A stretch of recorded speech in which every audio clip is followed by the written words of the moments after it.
Assalomu alaykum va rahmatulloh. O'tgan safar sizlarga ushbu mo'jiz kitobni o'qish haqida tavsiya bergandim. Endi qancha vaqtda o'qib chiqamiz, bu narsani ko'rsatib o'taman sizlarga. Yonimga vaqt qo'yib oldim. Sizlar ham xuddi shu tarzda vaqtni o'zingizga qo'yib olinglar. Qancha vaqtda necha bet o'qishinglarni bilishinglar kerak bo'ladi. Boshladik.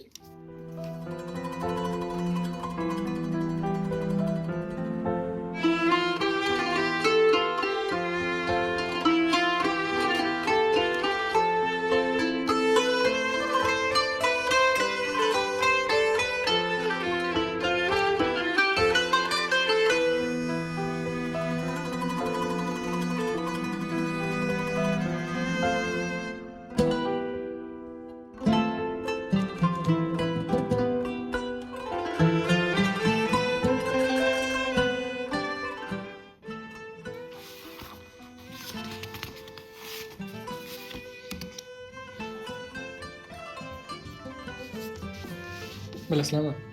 Bu kichkina kitob bo'lishiga qaramasdan Hoji Ahmad Yasaviy hazratlarining hayotlari haqida qori kelganda juda ham ta'sirlanib ketdim. Mudhish. Qaranglar, sizlarga ba'zi notlarni ham yozib oldim. Ularni aytib o'taylik. Birinchi navbatda inson yaxshi ustoz topishlik haqida aytib o'tganlar, o'z ustida ishlashligi, harakat qilishligi, tinmasdan dars qilishligi, to'xtamasligi, undan keyin til o'rganishligi juda ham muhimligi. Keyingilarda 4-navbatda o'rgangan narsalarni o'quvchilarga, insonlarga o'rgatish, ya'ni birinchi o'rganasiz, yaxshilab o'rganib puxta qilib bo'lganingizdan keyin insonlarga o'rgating, oilangizga o'rgating, yon atrofingizga o'rgatishingiz haqidagi va xalqqa xizmat qilishlik va har bir ustozingizdan duo olinglar. Ota-onadan duo va ustozlardan ayniqsa duo olishlik va ustozlarni juda ham yaxshi ko'rishlik.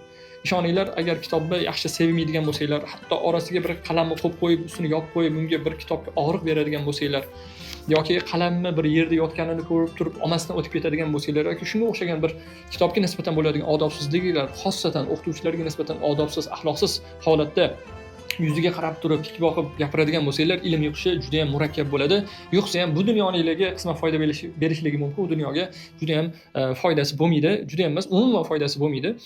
Keyingilardan chiroyli gapirganingizda ham dona insonlar sizlarni tushunadigan holatda gapirishinglar kerak bo'ladi. Keyingilardan halol yo'llar bilan rizq topish kerak va o'shandan yeyish kerak va farzandlarga ham shuni yedirish kerak.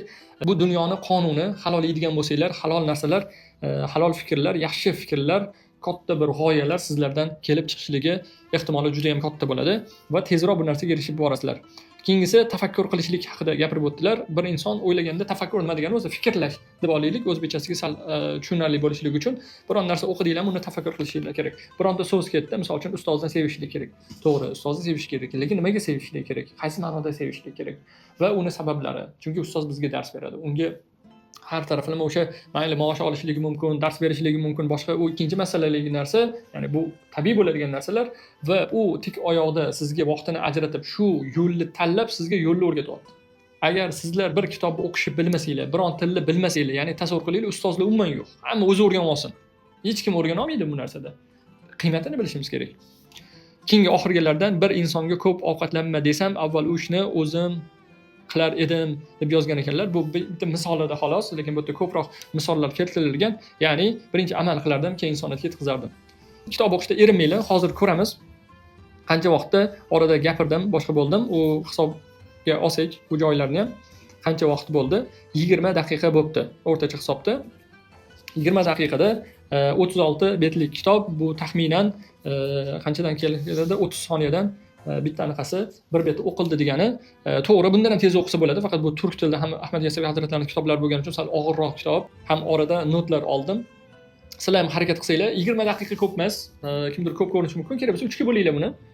10 daqiqa tarzda bemalol 3 kunda yoki 1 kunni 3 ga taqsimlab olib ajratsanglar, har kuni bittadan kichik kitob bo'lsa ham o'qiysizlar, uni notini olasizlar va qisman, misol uchun 10 ta narsa yozsanglar, bittasiga amal qilsanglar ham sizlarning katta yutuqinglar bo'ladi va hammamizdan bir axloqiy jamiyat paydo bo'lishni boshlaydi. Siz bilan birga Ibrohim Muhiddin bo'ldi.